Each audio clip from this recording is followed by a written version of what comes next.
if you go back to Alaska, back last August, remember that Trump thought he was going to get the peace deal then when he brought Vlad over to Alaska. And, remember he gave him that, the red carpet treatment on, on the airstrip, and he gave him that platform. They stood there. He gave him, the big handshake. And then by the time we got to the press conference, it looked like he'd been whipped. Trump was hunched down, was in a very bad mood because the meeting with Putin had not gone well. Putin had not made any concessions for a ceasefire. And I really think since August, despite Trump's mood swings, especially as they have been manipulated by people like Steve Witkoff, his real estate developer friend. I do think Trump has been like, oh, look, I'm the big man here. It's not Vladimir. And I think that's what he was doing on Fox TV, because that's his outlet. Fox is just places where he doesn't get questioned seriously. He can just sit there and pose. I do think there's also a serious point to be made here, though, which is Trump was trying to use Russia as a bit of a diversion. Look, the American operation was never a case of mass bombing on a battlefield front line or mass bombing of civilian areas. I mean, we do have to realize more than 40 people were killed. Most of them were Cuban servicemen. But, the American operation was effectively what we call extraordinary rendition. It was in there to seize a person, to kidnap a person, or in this case, Maduro and his wife, and to get them out with minimal casualties. You did not want to have casualties. So to compare that to what Russia's doing in Ukraine, that's a bit of Trump bluster. Scott Lucas is professor of international politics at the University College Dublin's Clinton Institute. Welcome to our program, Professor Lucas. Well, thank you so much for having me here, and Happy New Year. Happy New Year, you too. Thanks. Likewise. US President Donald Trump said that he did not believe Ukrainian strike on Putin's residence had taken place. According to Wall Street Journal, Trump was told by CIA that US intelligence assessment found no attack on Putin had occurred. Did Vladimir Putin overplay his hand again? And what could happen next? What might Putin's move look like in the future after this new development? Well, we can try to evaluate the consequences as time goes on, but for the moment, this Russian disinformation operation has failed. And it has failed in its prime objective, which was to influence the Trump administration, especially Donald Trump, as a way of blocking or sabotaging the talks between Ukraine, Europe, and the United States on the proposals to end the Russian invasion. On December 29th, when the Russians put out this story that there had been this attack on Putin's residence south of St. Petersburg, Trump jumped in and said, "Oh, this is very nasty. This is a very nasty attack." So Trump didn't bother to check whether or not this was accurate. He just jumped in and said, "Oh, it's horrible what Ukraine has done." And it looked like Russia might succeed in unsettling the administration. But the U.S. intelligence services not only quickly made their evaluation of what operations had gone on, and to be honest with you, given that U.S. intelligence agencies are working with Ukraine on targeting information, I think they may have known from the start that there was no attack on Putin's residence. But once they established this, they not only made their findings, officials told the U.S. media about this. And so the U.S. media was saying, oh, okay, U.S. intelligence agencies believe this didn't happen. Then the CIA director went in and told Trump, no, it didn't occur. And Trump comes out now and says, as he flew back from Florida last night to Washington, oh, no, this didn't happen. A humorous side moment is the reporter said, well, why did you say it had happened? And he goes, oh, well, because nobody knew. And it's like, okay, it doesn't really answer the question why you shot your mouth off and helped the Russian disinformation, but it's been corrected now.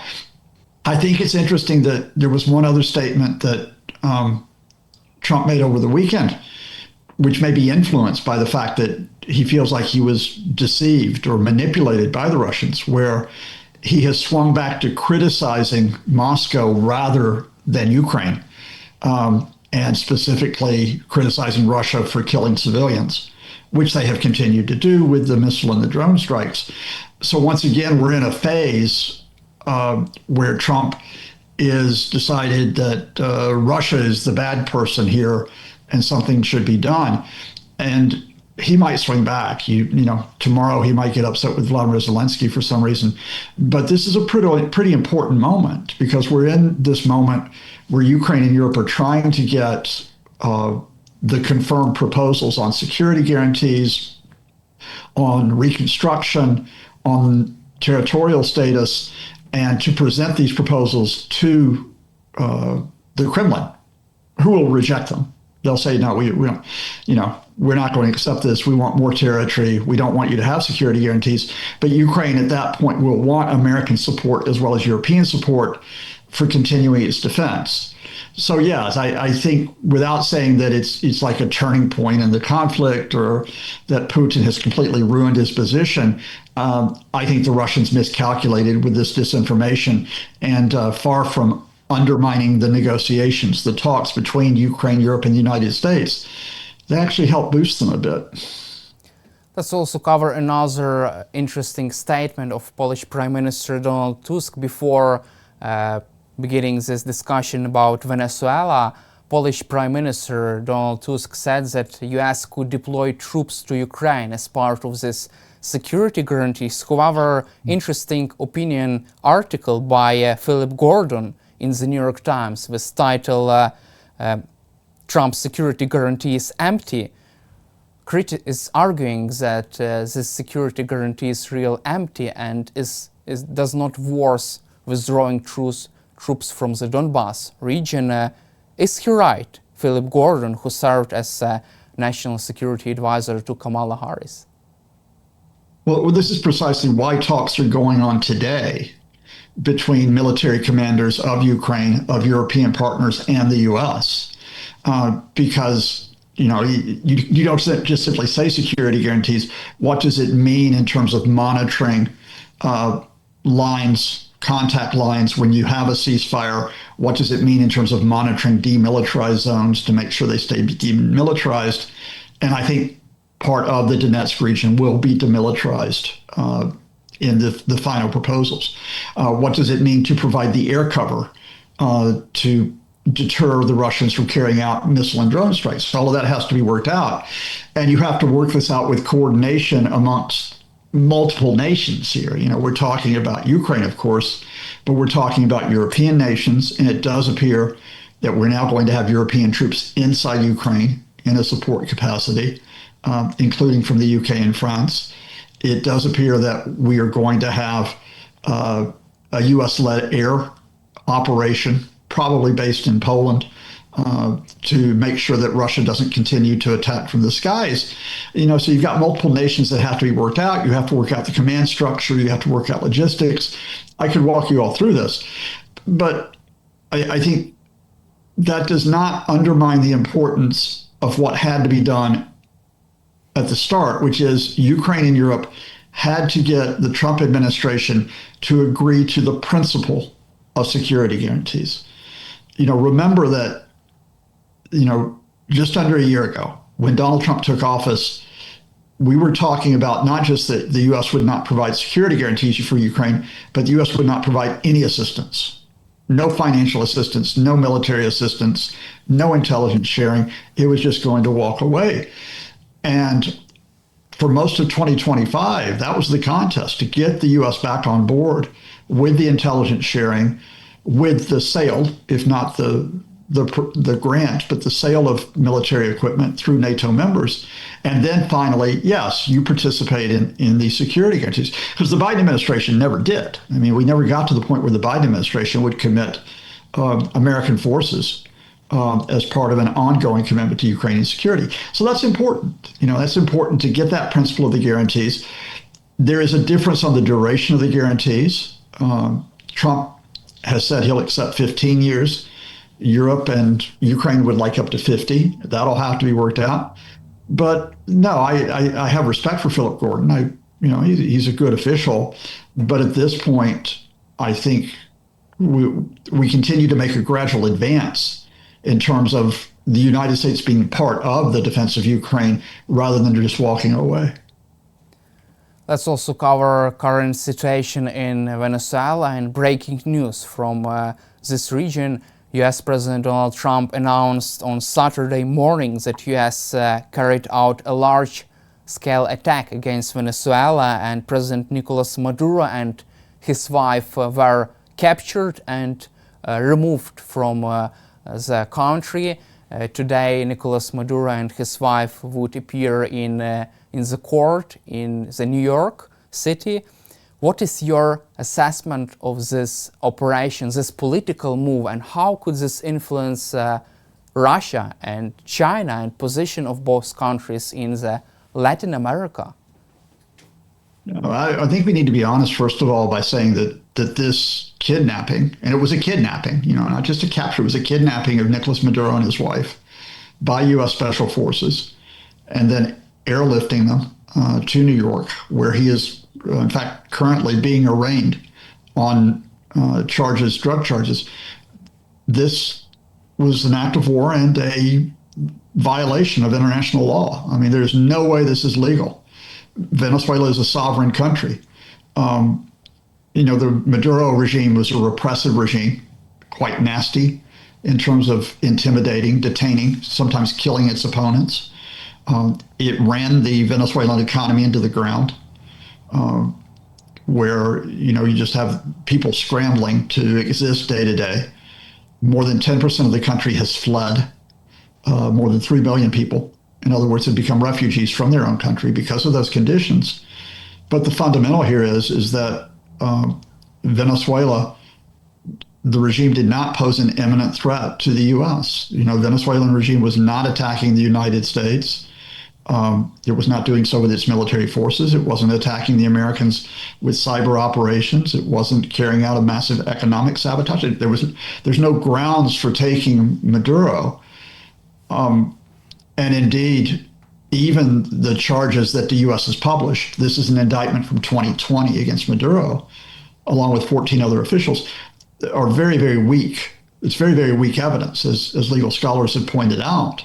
And I can talk to you on a separate video cast about, the reality of where the drugs come from in Latin America, which ones go to the U.S., which ones go to Europe. But the fundamental here is that this was just simply the pretext. This was just simply the idea of getting Maduro out of Venezuela, because what the U.S. wants, the Trump administration, what it wants to do is two things. One is it wants to contain the regime containment. It wants U.S. companies to go back into Venezuela's oil industry. It wants Venezuela to open up its economy, especially to American companies, American investors. It wants Venezuela to distance itself from Russia, China, and Iran and Cuba, and more broadly, the U.S. wants to dominate the Western Hemisphere. But your question is, all right, how does this affect back, on Russia and on China? And I think there's been an exaggeration, in part because it helps justify the kidnapping of Maduro. There's been an exaggeration exactly of the Russian and Chinese stake in Latin America. Now, let's say, first of all, quite clearly that both countries have an economic stake in Latin America. Russia, which is relatively isolated economically, it needs places to send its products. It needs economic exchange with countries that are not effectively part of the U.S. and international system, which is now constraining Russia with sanctions, and Venezuela was one place to do that. But remember, the Venezuelan economy is in terrible shape. So it's not like this gives Russia a lifeline economically. And Russia already has oil. It doesn't need Venezuelan oil. Russia's already got that. So, you can't say that Venezuela is like a vital part of the Russian economic and political position, especially regarding where it is with Ukraine. And then the idea that Russia is trying to use Venezuela as a springboard to expand its Latin American position, look, it just isn't borne out by facts. I mean, I've heard this throughout the Cold War, both when I was growing up and then as a scholar. Whenever the United States went in to topple a government, whether it was Guatemala in the 50s, whether it was the attempts to overthrow Castro in the 60s, whether it was Brazil in the mid-1960s, whether it was Ecuador, Chile in the 1970s, even Panama in 1989. It was like, oh, the Russians or the Cubans, they're trying to manipulate this country to build up this military and political threat to the United States. And the fact is if you go across Latin America, there's a range of countries with a range of political positions right now. Some of them are very much pro-Trump. Argentina, the incoming president of Chile, for example, Ecuador. Some of them are more center-left or left-wing, Colombia and Brazil. But Colombia and Brazil are not Russian clients. They're not dominated by the Russians. And the same, by the way, goes for the Chinese. I mean, the main Chinese push in Latin America as elsewhere is to build up their alternative economic system. Quite often you'll hear it called the Belt and Road. And they would like to build up their trade position, their investment position, their manufacturing position in Latin America. And Venezuela would be one of those cases. But the idea that China is going to build up a military and political position to fight the U.S. coming out of Venezuela, no, that's just not happening. And indeed, as dramatic as the events have been in Venezuela, and as dangerous as they could be, especially if Trump decides to expand this to attack Colombia, attack Cuba, or even Mexico, I don't think this affects the Ukraine situation that much. It would be very different if Venezuela was like a North Korea that was providing all this, millions of artillery shells and missiles and troops to Russia. But Venezuela is not North Korea. It's far, far away. And so I think we treat Venezuela as a very serious case on its own merits, but we keep it sort of distinct with what's happening with Ukraine and Russia.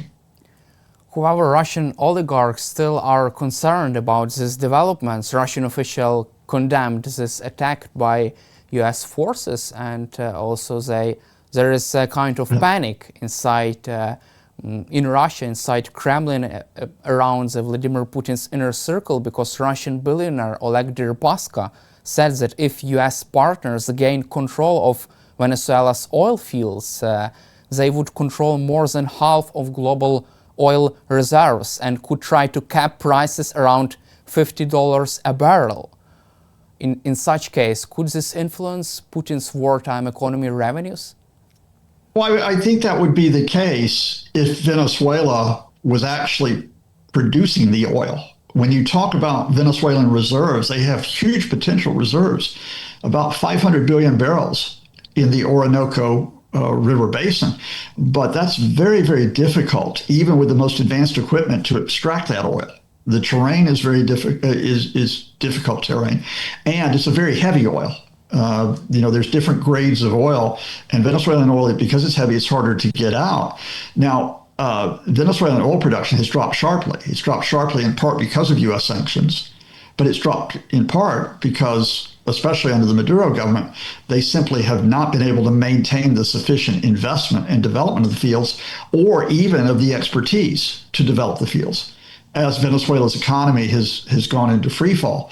So I think from Deripaska's point of view, if you want to look at this like chess pieces on a board 10, 20, 30 years from now, perhaps you could say, look, here you have the U.S. controlling Venezuelan oil and therefore has this dominant position in the Western Hemisphere. But I'm not looking 10, 20, 30 years from now. I'm actually looking at what's going to happen next week. I mean, that's how quickly things are changing. So I think the other thing that, when Deripaska says it, what you also have to remember is it means that Venezuela as a potential place, even with that battered economy, that one day would be a place for Russian investments or for Russians to make money, that will be gone if the U.S. dominates the area. And given that Deripaska, of course, is one of Russia's leading oligarchs, given his position in terms of vital areas such as aluminium, he's making a personal calculation as well. Let me go back to the fundamental here. The immediate problem for Russia has nothing to do with Venezuela's oil. The immediate problem for Russia is the ability to sell its own oil. And again, that and the sanctions which are hindering the Russian oil industry, that remains the primary focus. Let's also cover probably the most interesting statement of President Trump made during this Venezuela operation relating to Russian the matter of Russia. Trump said in Fox News interview aired overnight as U.S. operation in Venezuela succeed, quote, "When I watch that war in Russia going on and on and on with everybody dying, it's primitive, it's horrible." Trump was comparing his special operation in Venezuela to Vladimir Putin's war against Ukraine. Did he mock Russian dictator Vladimir Putin? This was just simply Trump giving out a little bit because he's frustrated with Russia again, because he's not getting his peace deal immediately. And as you point out, is Trump getting a little bit of, look at me, I'm the great guy here, and not Vladimir. I mean, I know there's and actually I share this to an extent, that Trump is manipulated by Putin. We have discussed this on many of our discussions. I still think that the Russians will attempt to manipulate Trump. But I think what you have seen recently with Trump is that he's conscious of this. He does not want to be seen as being overshadowed by Putin. And I think especially if you go back to Alaska, back last August, remember that Trump thought he was going to get the peace deal then when he brought Vlad over to Alaska. And, remember he gave him that, the red carpet treatment on, on the airstrip, and he gave him that platform. They stood there. He gave him, the big handshake. And then by the time we got to the press conference, it looked like he'd been whipped. Trump was hunched down, was in a very bad mood because the meeting with Putin had not gone well. Putin had not made any concessions for a ceasefire. And I really think since August, despite Trump's mood swings, especially as they have been manipulated by people like Steve Witkoff, his real estate developer friend, I do think Trump has been like, oh, look, I'm the big man here. It's not Vladimir. And I think that's what he was doing on Fox TV, because that's his outlet. Fox is just places where he doesn't get questioned seriously. He can just sit there and pose. I do think there's also a serious point to be made here, though, which is Trump was trying to use Russia as a bit of a diversion. Look, the American operation was never a case of mass bombing on a battlefield front line or mass bombing of civilian areas. I mean, we do have to realize more than 40 people were killed. Most of them were Cuban servicemen. But, the American operation was effectively what we call extraordinary rendition. It was in there to seize a person, to kidnap a person, or in this case, Maduro and his wife, and to get them out with minimal casualties. You did not want to have casualties. So to compare that to what Russia's doing in Ukraine, that's a bit of Trump bluster.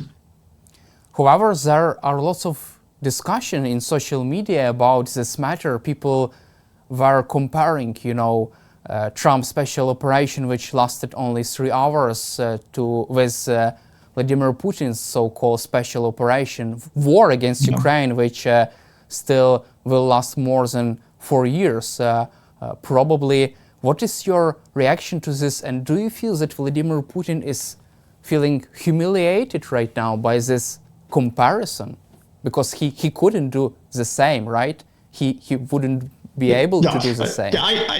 I think that's a valid point to make. I think if we're going to go make comparisons, we sit here in, even though the Kremlin supporters, including some people who will come in and comment on our YouTube, on your YouTube channel, will say, oh, Vladimir Putin never intended to take Kyiv. He never wanted to take Ukraine. The fact is, you know this as well as anyone else, that the Russian special forces went in there on night one to go into Hostomel, the airport.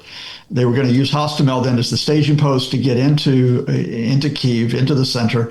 They were going to capture and probably kill President Zelensky and his ministers. And we know that not only did they fail to capture or kill Zelensky and his ministers, with that famous shot, by the lights of their phones, making that rallying call, which is, I don't need a ride, I need ammunition. They didn't even take Hostomel in the end, which was a very, very key battle, right, that Ukraine held out. And so, yes, I think to that extent, it's a little bit different capturing a single person. You just have Maduro, and there were leaks from inside the Venezuelan, either the military or inside the political establishment. The CIA got a lot of information on where exactly Maduro was. It was a much more difficult operation for the Russians to take effectively an entire city center to be able to get the government. But yeah, I think Putin's sitting there going, yeah. We failed 4 years ago, while the Americans pulled this off. But the other thing here is Vladimir Putin doesn't admit failure. I mean, he's never going to admit it to it. And I think far from dwelling on the fact, is he frustrated about this? Is he upset about this? I think you have to realize he's not going to stop. Look, as I talked to you, 2 more people were murdered in the Kyiv region last night. There were 6 that were murdered in Kharkiv on Saturday, with more than 30 who were injured. The fact here is that Putin,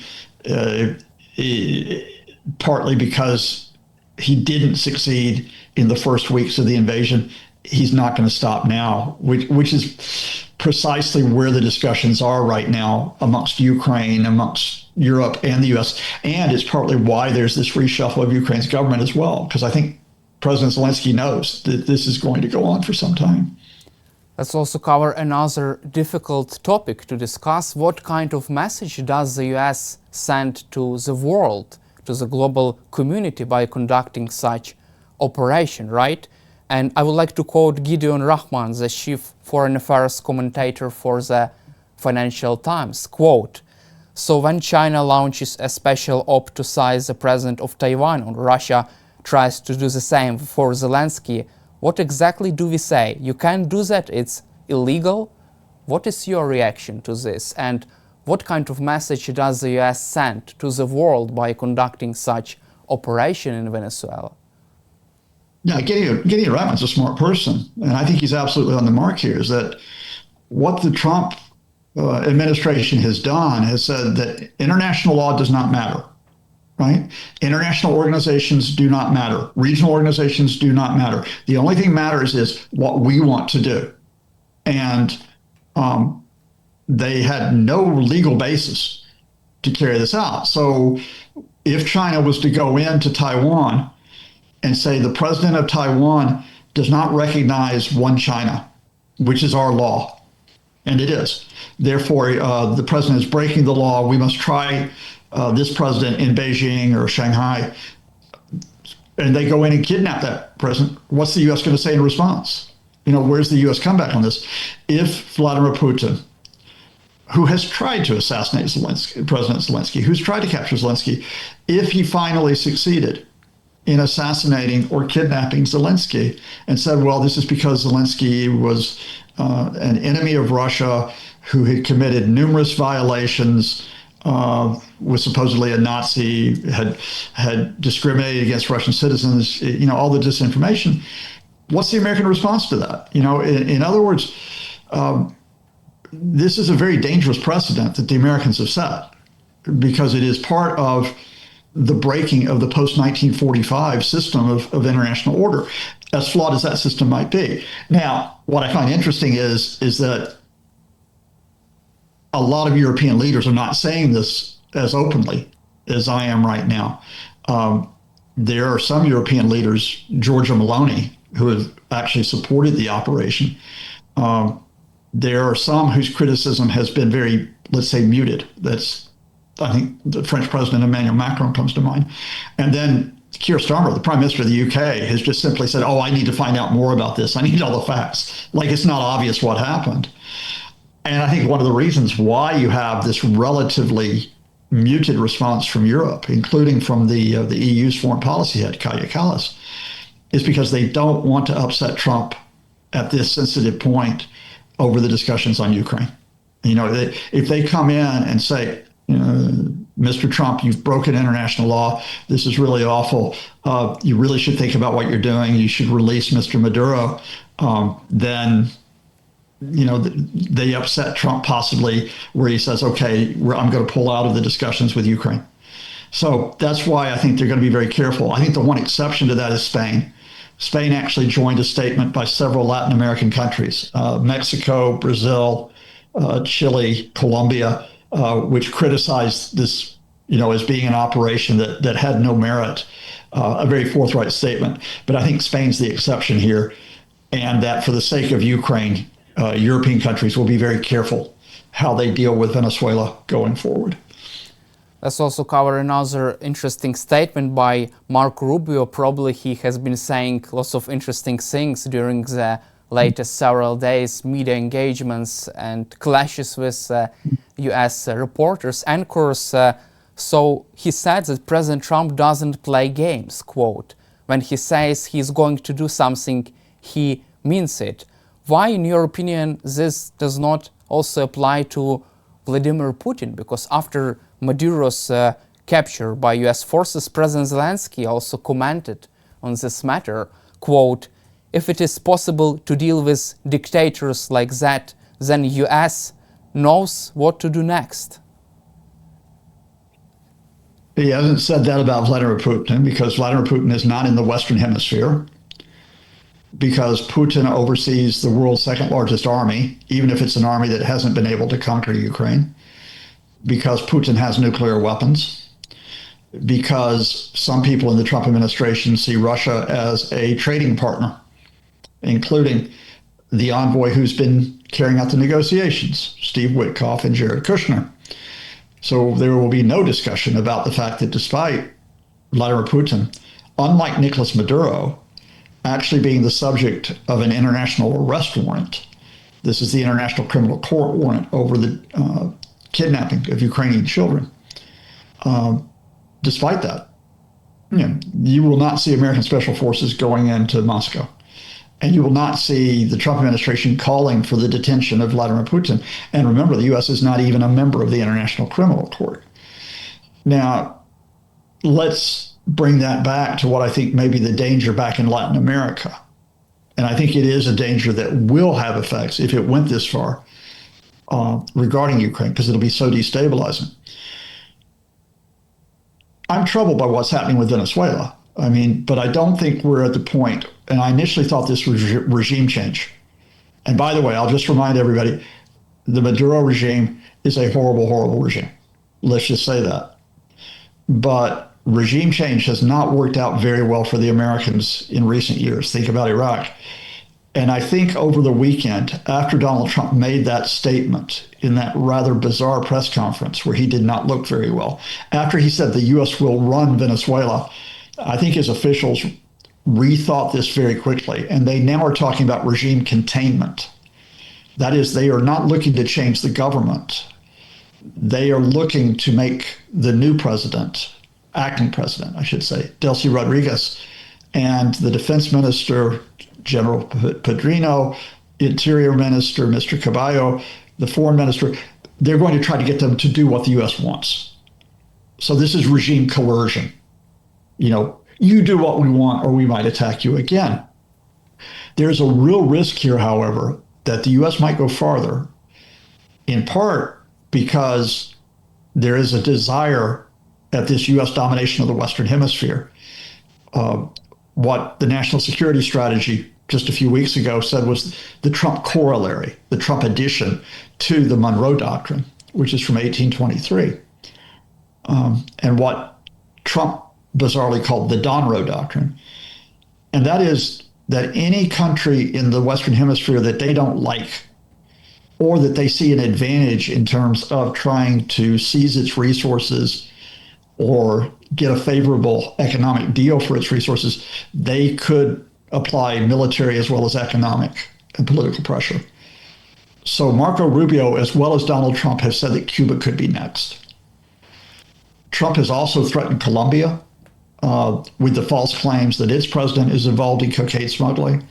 He threatened Mexico over the weekend on more than one occasion. And he has even threatened Greenland. Greenland, technically not part of the Western Hemisphere in the same way Latin America is, but is part of Denmark, is part of a NATO ally.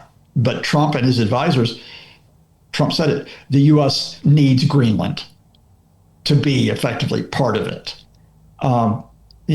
This combination of a desire to expand U.S. domination and Trump's unpredictable and chaotic behavior and the economic interest of Trump and his inner circle, this doesn't bode well. And if the United States expands this operation where it's going after Colombia, it's going after Mexico, it's going after Cuba, it's going to get so tied down, it's going to get so bogged down in these interventions that they may not be able to contribute to the defense of Ukraine, even if they wanted to. Thank you, Professor Lucas, for your time and in-depth discussion, and glory to Ukraine. Glory to the heroes. I look forward to talking again soon.